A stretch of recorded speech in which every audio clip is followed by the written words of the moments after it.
এটাই সেই পুরানো মসজিদে নববী। মরুর বুকে জান্নাতের অঙ্কুর দেখতে তখনও ভিড় করে দাঁড়িয়ে আছে কয়েক শত মানুষ। ঘড়িতে তখন 12টা 10।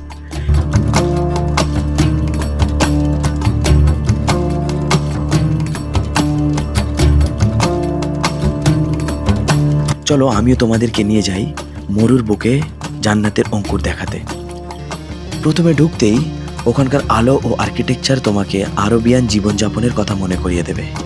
আর সামনেই দেখবে হুজুর সাল্লাল্লাহু আলাইহি ওয়াসাল্লামের ছোটবেলার সেই আঙিনা, যার পাশের খেজুর গাছগুলিতে এখনো খেজুর ধরে আছে।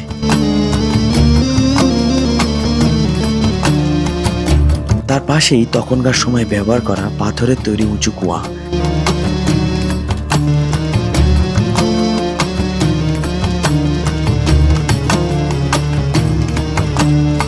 এবং তার পাশেই আছে নবীদের আমলের পানি পান করার জন্য ব্যবহৃত মশক, যেটা তৈরি হতো সম্পূর্ণ চামড়া দিয়ে।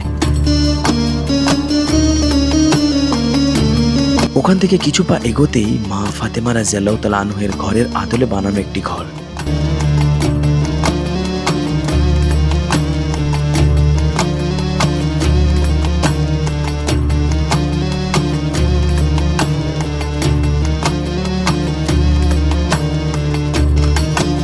তার পাশেই মা আয়েশা রাদিয়াল্লাহু তাআলা আনহার ঘরও দেখতে পেলাম।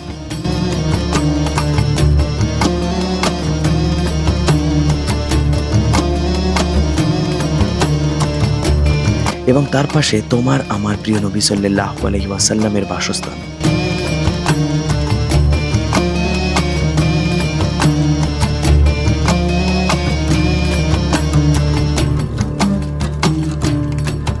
কতই সাদগিনা ছিল তাহার জীবনযাত্রা। তাহার সামনে আছে নবীজির লাইব্রেরি।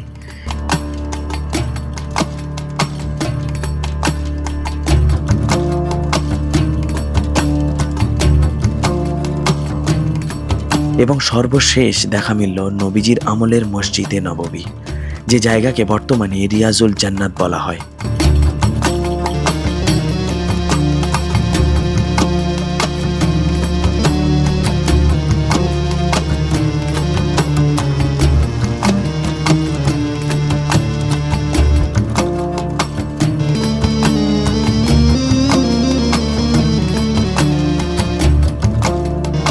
এছাড়া বাইরে যাওয়ার আগে দেখতে পাবে নবীজির প্রিয় খাবার সমূহ,